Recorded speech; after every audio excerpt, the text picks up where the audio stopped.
Bismillahirrahmanirrahim. Assalamualaikum warahmatullahi wabarakatuh.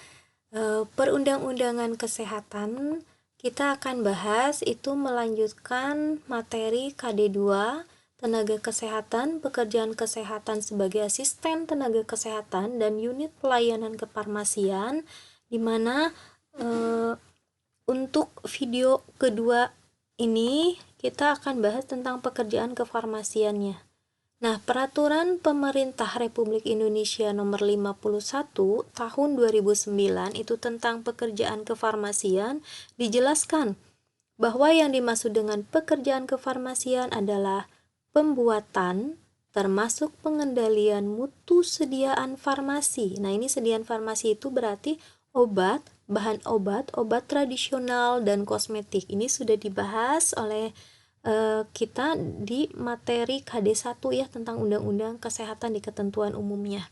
Kemudian pengamanan, pengadaan, penyimpanan dan pendistribusian atau penyaluran obat, pengelolaan obat, pelayanan obat atas resep dokter, pelayanan informasi obat atau PIO, serta pengembangan obat, bahan obat dan obat tradisional. Nah, pekerjaan kefarmasian ini harus dilakukan oleh tenaga kesehatan yang mempunyai keahlian dan kewenangan untuk itu. Berarti, sebagaimana sudah dijelaskan di video pertama, berarti tenaga kesehatan yang dimaksud adalah tenaga kefarmasian yang terdiri dari apoteker dan tenaga teknis kefarmasian atau TK. Nah, pekerjaan kefarmasian ini harus dilakukan berdasarkan pada nilai ilmiah, keadilan, kemanusiaan, keseimbangan, dan perlindungan serta keselamatan pasien atau masyarakat yang berkaitan dengan sediaan farmasi yang memenuhi standar dan persyaratan keamanan mutu dan kemanfaatan. Di PP 51 tahun 2009 ini juga dibahas tentang pelayanan kefarmasian, yaitu suatu pelayanan langsung dan bertanggung jawab kepada pasien yang berkaitan dengan sediaan farmasi dengan maksud mencapai hasil yang pasti untuk meningkatkan mutu kehidupan pasien. Jadi lebih ke orientasi pasien, jadi bukan lagi ke orientasi produk, jadi tidak hanya menjual produk saja.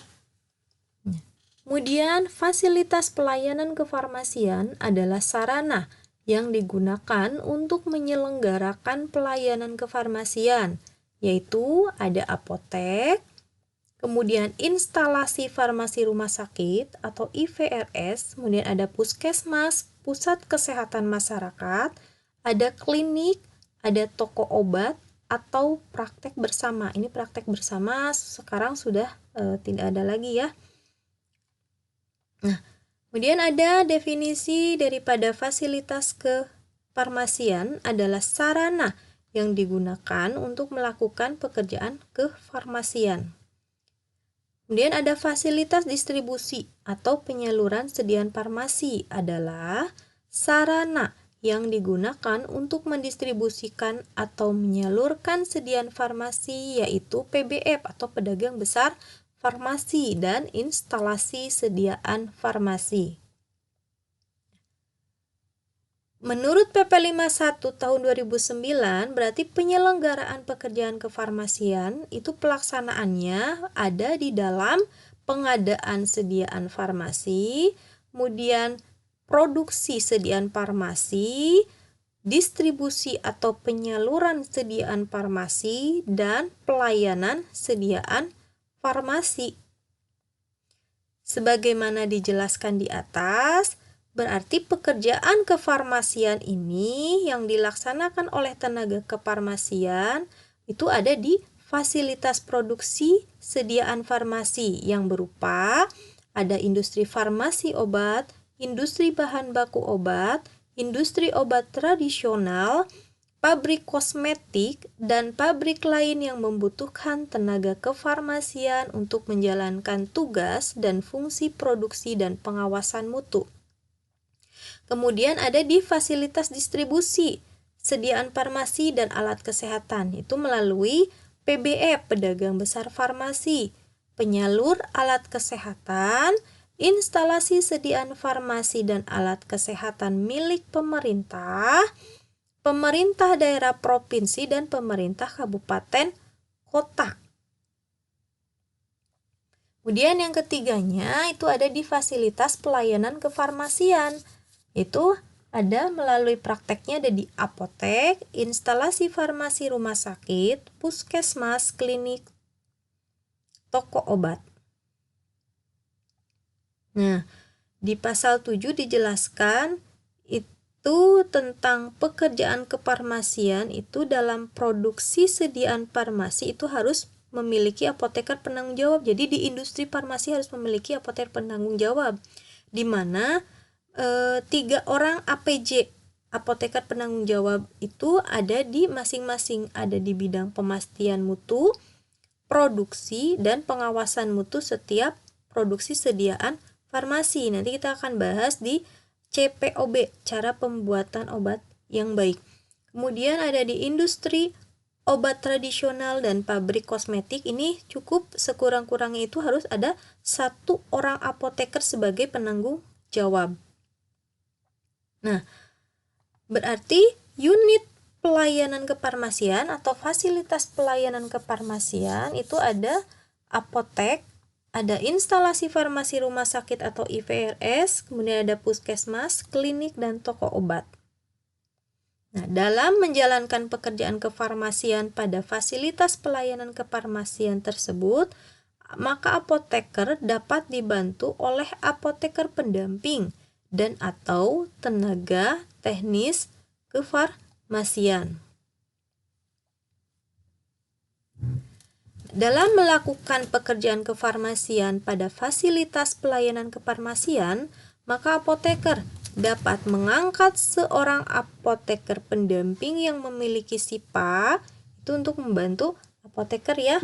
Kemudian apoteker juga bisa mengganti obat merek dagang dengan obat generik yang sama komponen zat aktifnya atau merek dagangnya. Misalnya di resep tertulis merek dagang A, kemudian karena tidak ada atau kekosongan, maka apoteker boleh mengganti obat tersebut dengan yang isinya sama, tapi tetap ya harus atas persetujuan dokter dan atau pasien.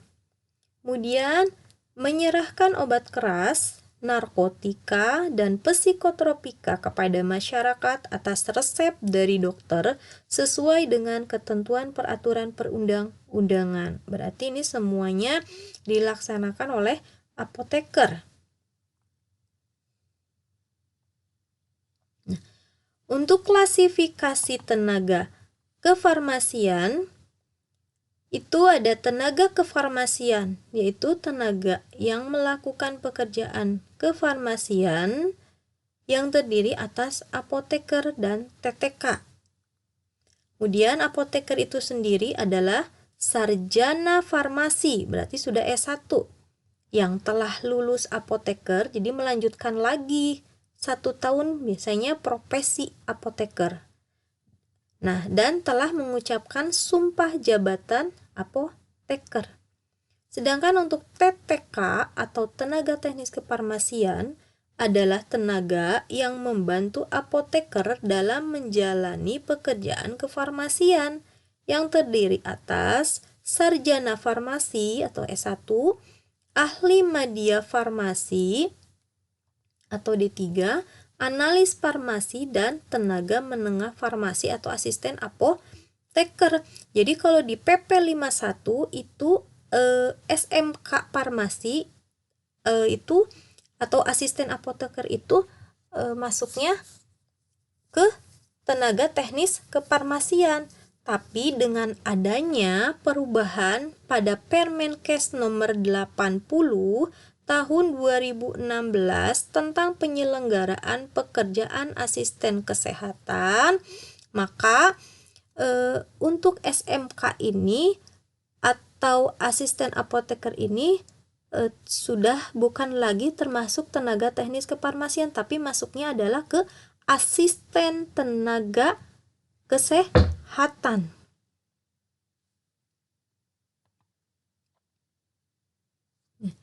ini tentang perizinan tenaga kefarmasian. Nah, di sini Permenkes nomor 889 Menkes per 5 2011 itu tentang registrasi, izin praktek, izin tenaga kefarmasian. Di situ dijelaskan bahwa tentang apoteker dan tenaga teknis kefarmasian yang meliputi sarjana farmasi, ahli media farmasi, analis farmasi, tenaga menengah farmasi atau asisten apoteker. Ini sama dengan PP 51 2009 ya. Tapi dengan adanya yang terbaru itu di Undang-Undang Tenaga Kesehatan nomor 36 tahun 2014 dan PP nomor 80 tahun 2016, maka tenaga teknis kefarmasian ini terdiri dari sarjana farmasi atau S1 dan ahli media atau setara D3. Jadi untuk kalian itu di sini jadi sebagai asisten tenaga kefarmasian. Ya, ini setara SMK farmasi.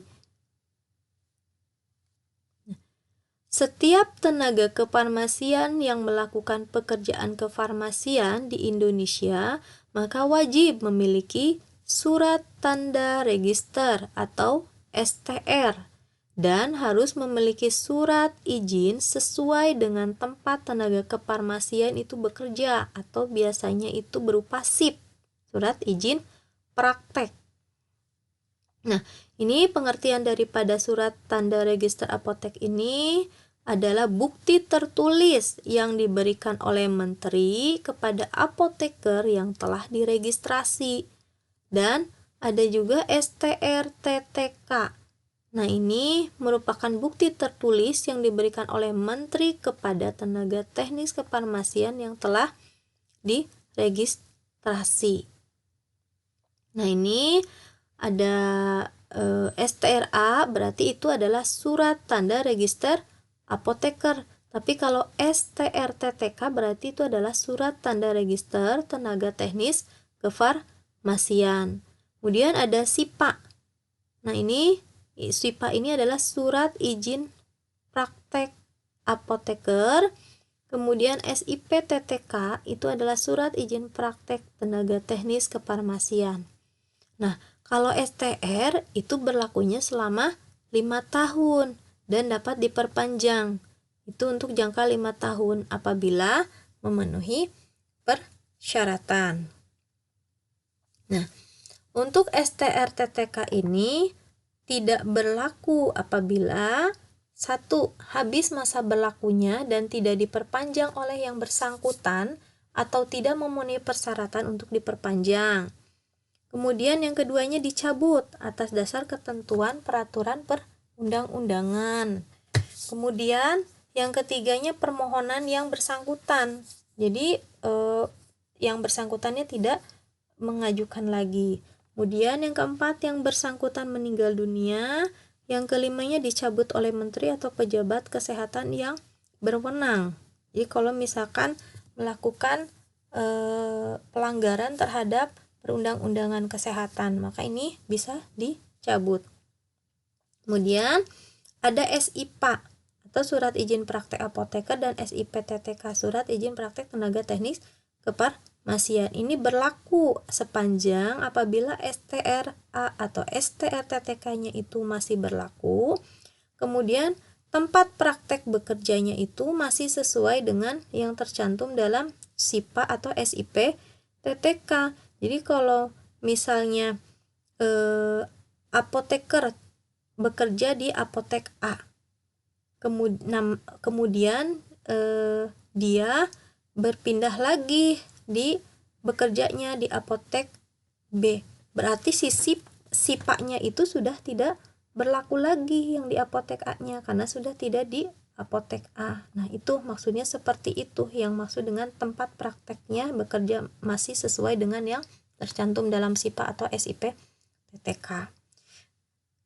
Kemudian, nah, sejak diberlakukannya Permenkes RI nomor 80 tahun 2016 tentang penyelenggaraan pekerjaan asisten tenaga kesehatan, maka untuk lulusan pendidikan kesehatan yang di bawah D3 itu menjadi asisten tenaga kesehatan.